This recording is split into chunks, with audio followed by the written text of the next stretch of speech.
There's never been a player like Shohei Ohtani in baseball history, so it was expected that his free agency would be like no other.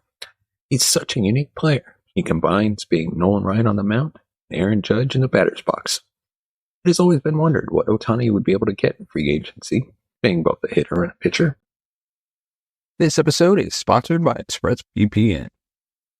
Hey, listeners and viewers, let's talk about surfing the web. We all love the freedom the internet offers, but it's essential to remember the importance of online security and privacy. That's where our favorite tool, ExpressVPN, comes in. ExpressVPN provides a layer of protection that keeps our personal data secure and private. It's especially crucial when we're shopping online or using public Wi-Fi, ensuring our passwords, email, and sensitive information remain our own. It's super easy to use. You just open the app, click to connect, and voila, your connection is secure, your IP address is masked. This level of encryption is a game changer, allowing us to browse, stream, and work worry-free. And let's not forget the speed. ExpressVPN is incredibly fast, avoiding the lag and buffering we all dread. It's especially great for those of us who love streaming our favorite shows and movies. No more geo restrictions or content limitations. Plus, the versatility is impressive. It works on every device, phones, laptops, even routers. So everyone who's connected to your network is automatically protected. Customer support is also phenomenal. They're available 24/7 to help you with anything you need. It's genuinely a comprehensive service. We can't emphasize enough the importance of protecting your online presence. Internet security is not a luxury, it's a necessity. And ExpressVPN is a powerful tool in maintaining your online privacy. Use the link in the description and sign up today and explore the different plans available. Find the one that suits your needs and start browsing the internet with peace of mind, knowing you're protected with the best. Secure your internet, enjoy your freedom, and let ExpressVPN be your companion in the digital world.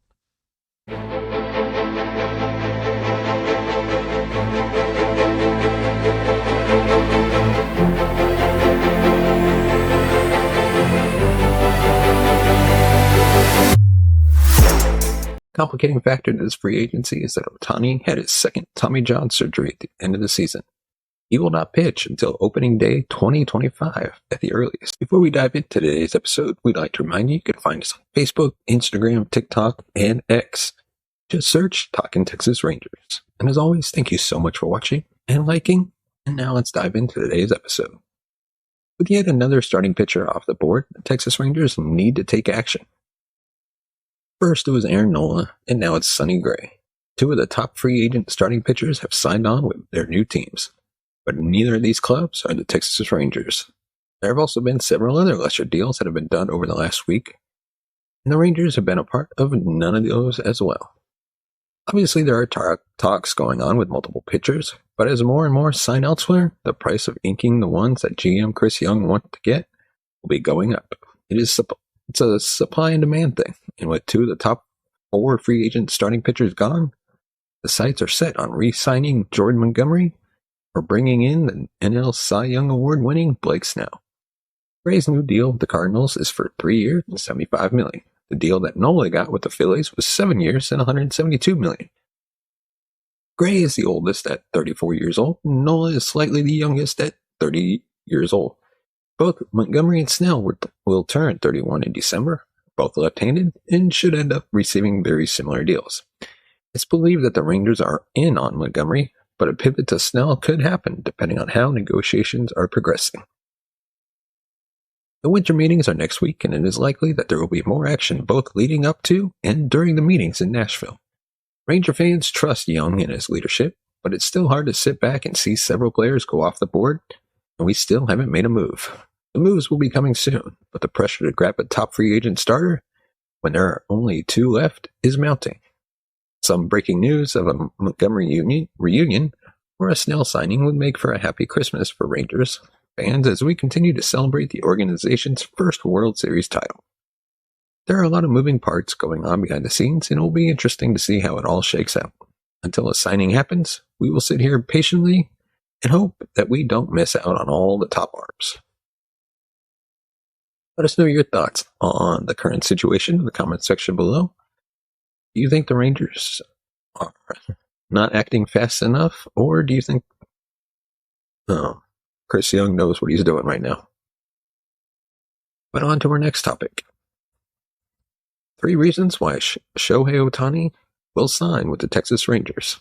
The entire baseball world sits and waits for the quiet two-way superstar to make his decision.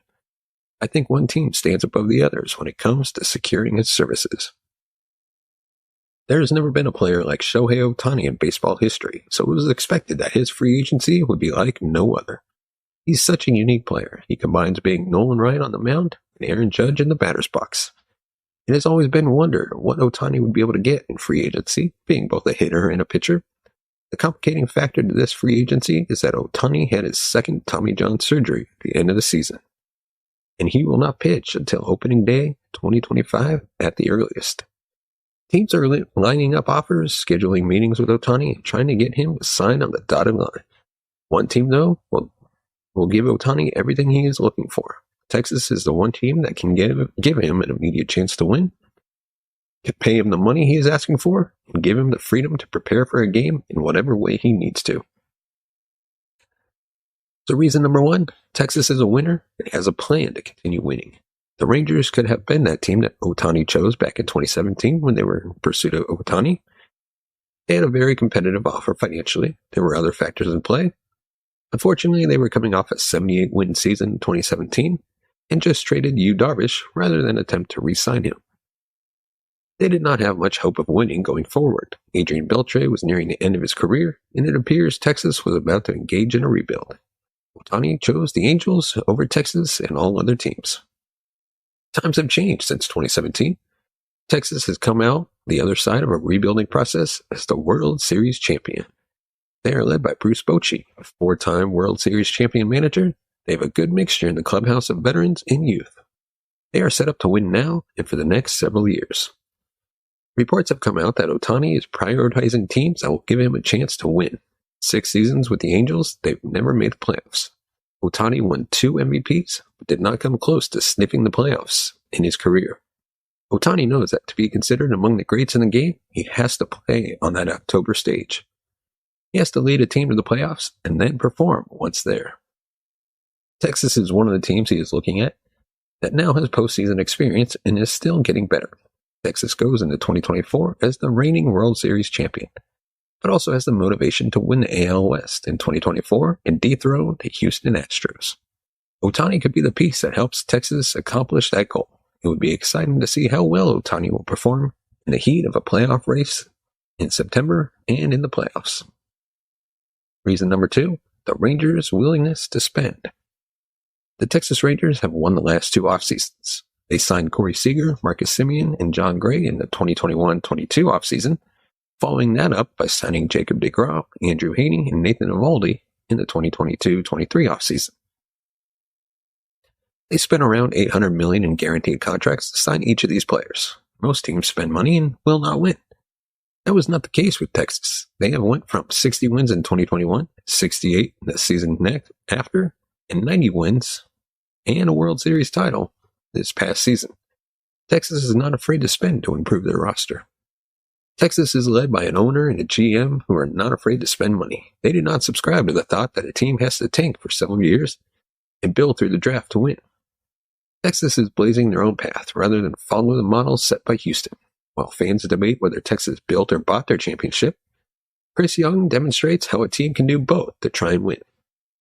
This offseason will be the 3rd offseason since Texas started this process. It appears Texas's number 1 target is Shohei Ohtani. Jeff Passan listed Texas as one of 3 teams that are chasing Shohei Ohtani. Texas will not be scared off by the financial commitment it will take to sign Ohtani. If they were, they would have already backed away. Texas, having played against Ohtani since 2018, knows the value he brings to an organization. They know how great of a hitter he is. They know how great of a pitcher he can be. They know the kind of interest he will bring to this organization and the tickets he will sell. The cost of Ohtani is likely to be large. The amount of revenue he will bring in, both domestically and around the world, will help the team make back some of the money they will be spending on his contract. Let us know, do you think the Rangers should sign Ohtani? Would you, as the Rangers? Let us know in the comment section below. Reason number 3, Texas will give Ohtani the freedom to prepare for games in whatever way best fits his need. Ohtani like we mentioned before, is a unicorn on the baseball field. There's no other player that can both hit and pitch as well as he can. And it also requires him to prep for games differently than most players do. He has to not only keep his arm in shape, even on days he's not pitching, but also stay loose enough to be able to hit. The preparations in 2024 will not be as extensive as he is just hitting. He'll be rehabbing as well from Tommy John surgery in preparation for 2025. Texas has experience with players and their unique preparations. Corey Seager operates mostly like a robot. He has his swing mechanics down perfectly. He rarely takes a swing that is not perfectly balanced. That is a result of hours of work throughout a day, a week, and an entire season. Corey and the iPad are best friends. When he's not on the field, he is normally in the dugout, reviewing tape of previous at-bats to try and prepare for his next at-bat. Prior to a game, he is taking his hacks down in the indoor batting cages. Texas allows Seager to do whatever he needs to do to prepare himself for the game that night. Texas knows that Seager's hitting is like Van Gogh's painting. They're both excellent at what they do and should not be interfered with. Texas would likely take a hands-off approach with Ohtani as well. Texas knows the finished product is worth leaving the two-way superstar alone. I'm sure that is part of the sales pitch from Chris Young and ownership to Ohtani in his camp. And he will be able to bring any instructors, coaches, and interpreters with him to the team. They will have access to him in the clubhouse and around the facilities. They will allow him to work out away from the team, take batting practice in the indoor cages, and do whatever he feels he needs to do. The cost to get Ohtani will be massive, and with it will come accommodations. Texas is one team that has plenty of experience making accommodations for certain players. They know how to take care of Japanese players. They know how to treat superstars and get the most out of them. It feels like at this moment, Texas is putting all their eggs in the Ohtani basket. He is their plan A this offseason. If it does not work out, then they will move to plan B. Excuse me. Let us know your thoughts in the comments section below. We want to hear from you. Give us your take on if there's other reasons that Ohtani would sign with the Rangers. Let us know. And in the long run, do you think Ohtani will sign with the Rangers? It's rumored, as of recording this, that he might not, or the Rangers might not be interested anymore. But you think that's true or not? Let us know. And now we're going to move on to 3 recently non-tendered players that Texas Rangers should consider. Free agency is in full swing now. Texas is on the prowl as they look to build a team that can repeat as World Series champions. These 3 players may just need a change of scenery to rebound from poor seasons in 2023. The turkey has been gobbled, thanks have been given, and now it's time for the baseball offseason to take over the kitchen and start cooking. The Rangers have yet to make an addition to their roster. That should change in the next 3 weeks leading into the winter meetings and in the week after the meetings conclude. Trades will be made and free agents will be signed. Earlier this month, teams non-tendered several players, making them free agents.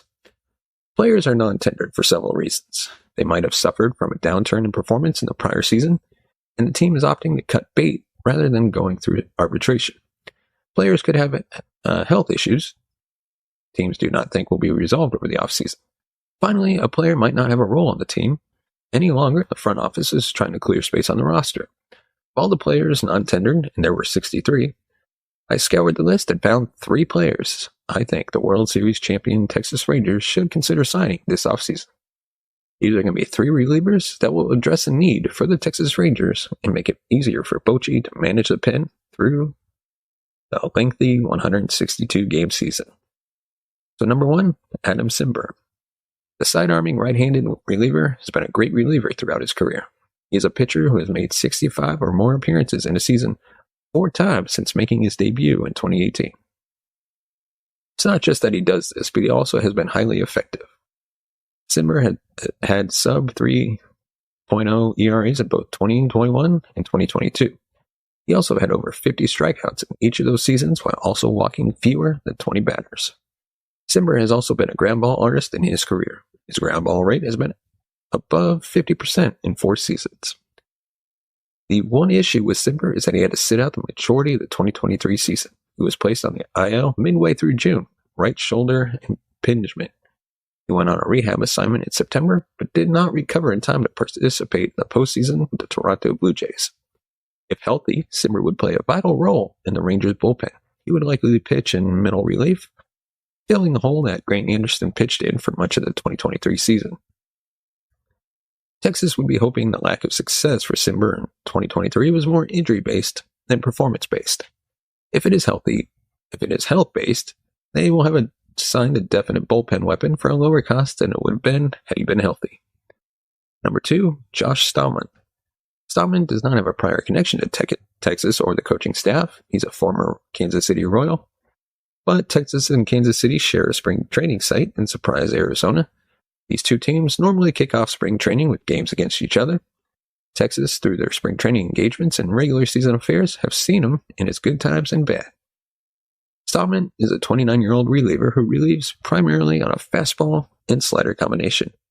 He has closed games in his career and pitched in late innings for the Royals. His best season was 2021 with 5 saves and a 2.88 ERA. The last 2 seasons, he's put up ERAs of 6.45 and 5.40. One thing to keep in mind is Stallman had thoracic outlet syndrome surgery in July. That could easily explain the issues he had in 2022 and 2023. Texas could sign him to a 1-year contract that would allow him to come to camp, see how he pitches post-operation. If he pitches well, then he can go back to free agency after 2024 with his value rebuilt. In 2021, when healthy, his fastball was averaging 96 miles per hour. Hitters had a batting average of 204 against the fastball, which is compared to the 296 batting average they had against the fastball in 2023. He's among the best buy low candidates on the entire free agent market. Fully healthy again, he should be able to regain that form he had in 2021 when he was among the best relievers in baseball. And number 3, Derek Law. Law is a right-handed reliever who has a couple of interesting connections to the Texas Rangers. In 2009, Texas drafted him in the 28th round, but did not sign. He was drafted by the Giants in the 9th round in 2011. He worked his way through the minors and made his debut in the 2016 pitching for the Bruce Bochy-led Giants. That would end up being the last Giants team that Bochy would manage to the playoffs. Law is now 33 years old and was non-tendered by the Cincinnati Reds. In 2023, Law had a 3.60 ERA and 55 innings pitched. His ERA was the lowest it had been in a season since his rookie season in 2016. He allowed a 239 batting average, against which was also the lowest of his career since 2016. But there are also some negative statistics, as he saw a higher hard hit rate in 2023 and a far lower ground ball rate in 2023 as compared to 2022. Law is a veteran pitcher who has pitched in numerous scenarios in his career. We also know that Texas needs bullpen help and, more importantly, bullpen depth. Law would provide that at a price that would not hinder them from being able to pursue more expensive bullpen options. He also could provide value if he can take some of the load off of Jose Leclerc and Josh Boers and give Texas another right-handed option in the bullpen. Law would be in a role similar to what Will Smith had this prior season, a veteran pitcher who's always ready when called upon. Texas having a flexible reliever would make everyone's job a little bit easier, including the managers. Law showed enough in 2023 to indicate that there is still some life in his arm. He showed that maybe, under the tutelage of Mike Maddox, he might be able to continue to improve his performance. It would give Bochy another veteran arm that he can trust in any situation. Let us know your thoughts in the comment section below. Is there somebody else that you think we should sign in free agency? But now, on our next topic, what are the winter meetings and what deals could the Rangers get done? It's possible that you're still basking in the afterglow of the Texas Rangers' first World Series franchise history. That's completely understandable, but it's important to keep an eye on the future as well. Major League Baseball will soon wade into the deepest waters of the offseason, winter meetings. Last year, the Rangers signed a lot of expensive talent in a very short span of time. Could they do it again this year? Can they improve on an already good product and pull out their second franchise championship next year? So we're going to discuss what the winter meetings are. The winter meetings are an annual conference attended by representatives from all 30 MLB teams, including executives, managers, agents, and journalists, who do the most crucial of their offseason negotiations and signings over the course of 4 days. While they're not a deadline for trades or signings by any means, a lot of the league's most significant deals are expected to get done during the meetings, so they usually operate as the climax of the offseason. Last year, the Rangers' biggest offseason accomplishment, signing Jacob deGrom, took place a few days before the meetings, but they also followed it up by signing Andrew Heaney during the conference. This year, the winter meetings are held December 3rd, December 6th in Nashville, so just a few days away. The Rangers' bullpen was the talk of their postseason based on their struggles at the end of the regular season. It was unclear if they'd be able to carry the team through the playoffs. Thanks to standout performances by stars Nathan Eovaldi and Jordan Montgomery in particular, Texas was able to put less pressure on its relievers, who still put the team into some sticky, scary situations when they were called upon. It's an issue that they'll need to fix if they want to make it in the postseason again next year, not to mention two-peat their championship victory. Rangers pitching overall needs some help. It's likely that they'll lose Montgomery to free agency this offseason. Max Scherzer is getting hurt more and more frequently, and Jacob deGrom is projected for a return from Tommy John in August. Despite feeling optimistic, he'll be ready by spring training. Martin Perez is also a free agent this year who is expected to leave. At least one or two more starting arms will be essential for Texas's offseason. The Rangers' World Series winning offensive core will be mostly intact going into 2024, but with the losses of outfield depth options in Robbie Grossman and Travis Jankowski, they should be on the lookout for available backups they can sign relatively cheaply. And now on to the next section of the Rule 5 draft. The Rule 5 draft is made up of minor leaguers with 4 to 5 years of service time. It also takes place during the winter meetings. Only teams without a full 40-man roster participate. As of this episode, the Rangers still have 5 open spots after moving number 6, 19, 23, and 26 prospects, Justin Foscue, Mark Church, Jose Cornell, and Antoine Kelly to the 40-man to protect them from the draft. The second MLB draft lottery, wherein the 18 non-playoff teams will draw to determine draft order in 2024, also take place during the winter meetings. As World Series champions this year, the Rangers' 30th pick is already set. Let us know your thoughts in the comments section below. Is there something we missed, something we got wrong? Let us know. And of course, if you want to support the channel, head on over to buymeacoffee.com/TTRangers. Your support helps the channel grow, upgrade our equipment, bring in new hosts, be able to pay them, hopefully take this show on the road. We'd love to live stream an episode from Globe Life Field or Texas Live, and your support can help make that happen. As always, thank you so much for watching and listening. We will see you next time.